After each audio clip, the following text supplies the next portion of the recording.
തകർന്നടിഞ്ഞൊരു നഗരത്തിൽ ഉപരോധത്തിന്റെ മുള്ളുവേലിക്കുള്ളിൽ കെട്ടിടാവശിഷ്ടങ്ങൾക്കുള്ളിൽ ഒരു ജനത. പിറന്നു വീണ മണ്ണിൽ അഭയാർത്ഥികളെ പോലെ ജീവിതം. ഒരിറ്റു കുടിവെള്ളത്തിന് പോലും അതിർത്തി ഭേദിച്ചെത്തിയ ആയുധധാരികളുടെ രക്ഷണം. ജീവിതത്തിനും മരണത്തിനുമിടയിൽ നേർത്തൊരു വേർതിരിവ് പോലുമില്ലെന്ന തിരിച്ചറിവിൽ മരിച്ചു ജീവിക്കുന്ന ഒരു ജനത. കൈയും കാലും ഉൾപ്പെടെ ശരീരഭാഗങ്ങളില്ലാത്ത യുദ്ധം ബാക്കിവെച്ച ജീവനുള്ള മാംസകഷ്ണങ്ങൾ വേറെയും. വംശീയ ഉന്മൂലനം ലക്ഷ്യമിട്ടുള്ള യുദ്ധം ഒരു നഗരത്തെ ബാക്കി വെച്ചിരിക്കുന്നത് ഇങ്ങനെയാണ്.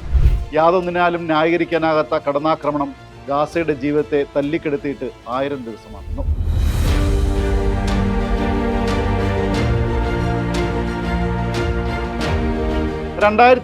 ഒക്ടോബർ 7 ഇസ്രായേൽ യുദ്ധം ആരംഭിച്ചത്.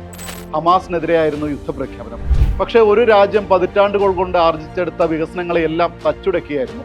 വീടുകൾ, ഫ്ളാറ്റുകൾ, സ്കൂളുകൾ, പൊതുമേഖലാ സ്ഥാപനങ്ങൾ, ആശുപത്രികൾ, ആരോഗ്യ സംവിധാനങ്ങൾ, ഊർജ്ജ സംവിധാനങ്ങൾ എന്നിങ്ങനെ എല്ലാം. 1000 ദിവസത്തിനിപ്പുറം ഗാസ തകർത്തെറിയപ്പെട്ട അവശിഷ്ടങ്ങളുടെ ഒരു കൂന മാത്രമാണ്. ജീവിതത്തിനും അടിസ്ഥാന സൗകര്യങ്ങൾക്കും ജനതയുടെയും അവരുടെ ഭാവിക്കും നേരെയുള്ള ആസൂത്രിതമായ ആക്രമണമായി വംശഹത്യയെ അത് പരിണമിച്ചിരിക്കുന്നു.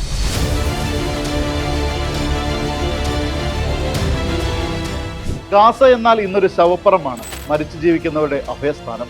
ഇക്കാലത്തിനിടെ 73,066 പേരെയാണ് ഇസ്രായേൽ കൊന്നൊടുക്കിയത്. അതിൽ 21,500 പേർ കുട്ടികളാണ്. അതിൽ തന്നെ 1022 പേർ പിഞ്ചു കുഞ്ഞുങ്ങളാണ്. 9,500 പേരെങ്കിലും കാണാതായിട്ടുണ്ട്. കെട്ടിടാവശിഷ്ടങ്ങൾക്കിടെ കുടുങ്ങിപ്പോയവരും ഏറെയാണ്. ഇതുവരെ 1,73,514 പേർക്കാണ് പരിക്കേറ്റത്. കൈയും കാലുമൊക്കെ മുറിച്ചു നീക്കി മാംസപിണ്ഡമായവരും ഈ കണക്കിലുണ്ട്. ഇക്കാലത്തിനിടെ ഗാസയെ തച്ചുടയ്ക്കാൻ ഇസ്രായേൽ വർഷിച്ചത് 2,23,000 ടൺ സ്ഫോടവസ്തുക്കളാണ്. 1945 ജപ്പാനിലെ ഹിരോഷിമയിൽ US വർഷിച്ച ആണവ ബോംബിന്റെ 16 ഇരട്ടിയെങ്കിലും വരുന്നത്.